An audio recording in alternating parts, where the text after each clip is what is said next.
পাহাড়ের ভারী বর্ষণের ফলে ক্লান্তি ব্লকের বেশ কয়েকটি গ্রাম জলমগ্ন। গত কয়েকদিন ধরে লাগাতার মুষলধারে বৃষ্টি, পাহাড় থেকে সমতল আর সেই বৃষ্টির জেরে তিস্তা নদীর জলস্তর বেড়ে গিয়ে ক্লান্তি ব্লকের বেশ কয়েকটি গ্রাম জলমগ্ন হয়ে পড়েছে। বেশ কয়েকটি পরিবার ইতিমধ্যে বাঁধের উপরে প্লাস্টিকের তাঁবু টানিয়ে তারা আশ্রয় নিয়েছে। রাত হলেই ঘুমড়ে যাচ্ছে তিস্তা লাগোয়া বসবাসকারী কয়েকশো পরিবারের। আর সেই জলমগ্ন পরিবারদের পাশে ইতিমধ্যে দাঁড়িয়েছে ক্লান্তি ব্লক প্রশাসন সহ এলাকার পঞ্চায়েত প্রধান। আজ সকালবেলা ক্লান্তি ব্লকের বিশিষ্ট সমাজসেবী মোহাম্মদ নূর নবীউল ইসলাম, যে প্রতিনিয়ত মানব সেবায় নিয়োজিত, সে সমস্ত বন্যায় ক্ষতিগ্রস্ত পরিবারদের শুকনো খাবার, চিরা, গুড়, ডালমুড় ইত্যাদি দিয়ে পাশে দাঁড়িয়েছে। স্থানীয়রা জানাচ্ছে, এই বন্যার জলের ফলে কৃষি জমি নষ্ট হয়ে গেছে। আমরা বাদাম লাগিয়েছিলাম, সেই বাদামগুলো নষ্ট হয়ে গেছে। আমরা যদি সরকারিভাবে কোনো সহযোগিতা পাই তবে আমরা খুবই উপকৃত হব। এছাড়া সমাজসেবী মোহাম্মদ নূর নবীউল ইসলাম জানান, দ্রুত বাঁধ নির্মাণের কাজ যদি প্রশাসন শুরু করে তাহলে এই বন্যা থেকে কিছুটা হলেও এলাকাবাসী সুরক্ষিত থাকবে। আপনারা দেখছেন এমএস নিউজ ইন্ডিয়া। পাতা করছি, ভেন্ডি, তারপর পুঁই শাক, হাইব্রিড এগুলো লাগাইছি। তারপরে সবগুলাই তো ডুবে আছে এখন। মানে ম্যাক্সিমাম কতগুলো বাড়ি জলে চলে আসে আপনাদের? আমাদের বাড়িতে এখন তো এক হাঁটুর উপরে। কোন জায়গাটা? পুরান শেখমারি, সাতবাড়ি, পুরান শেখমারি, সাতবাড়ি।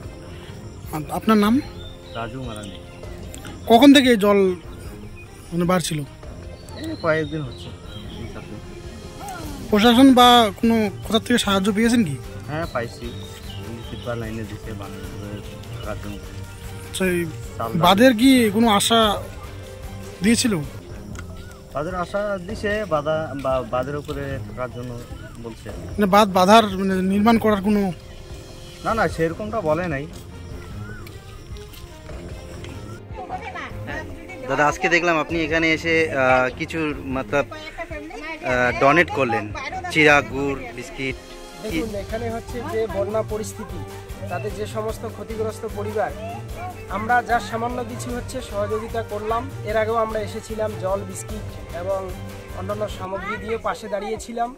আজকে হচ্ছে আসার উদ্দেশ্য একটাই, প্রশাসনকে অনুরোধ জানাবো অবিলম্বে যেন হচ্ছে যে জায়গাটায় বাঁধের ফাটল ধরেছে সেখানে যেন অবিলম্বে প্রশাসন, ইরিগেশন ডিপার্টমেন্ট এবং রাজ্য সরকার অবিলম্বে যেন হচ্ছে সেই জায়গাগুলোকে মেরামত করে। তাহলে এই সমস্ত পরিবার কিন্তু তাহলে হচ্ছে জলমগ্ন হবে না এবং সেই সমস্ত সমস্যা থেকে সমাধান কিন্তু আমরা খুব মানে হচ্ছে দ্রুত আমরা পেতে পারি। একমাত্র আমরা প্রশাসনের দৃষ্টি আকর্ষণ করছি, অবিলম্বে যেন সেই সমস্ত জায়গাগুলোর মেরামত করা হয়। কারণ আপনারা দেখছেন, মানুষজন রাত্রে ঘুম উড়ে গেছে। তারা কিন্তু হচ্ছে এই জল কখন বাড়বে, এই তিস্তা নদী কখন ভয়াবহ পরিস্থিতি ধারণ করছে, যখনই হচ্ছে আপনার পাহাড়ে বর্ষণ হচ্ছে, যার ফলে কিন্তু হচ্ছে এই সমতল জায়গাগুলোতে জল ঢুকে যাওয়ার পরে বন্যা পরিস্থিতি এবং মানুষজন কিন্তু বাড়িঘর ছাত্রে রাত্রে 2টা হোক 3টা হোক কোনো কিছু সময়ের দিকে লক্ষ্য না করে তারা কিন্তু ছোট ছোট বাচ্চাদেরকে, বৃদ্ধা মহিলা যারা রয়েছেন তারাও কিন্তু হচ্ছে জীবনকে বাঁচানোর উদ্দেশ্যে এই নদীর বাঁধে কিন্তু আশ্রয় নিচ্ছে।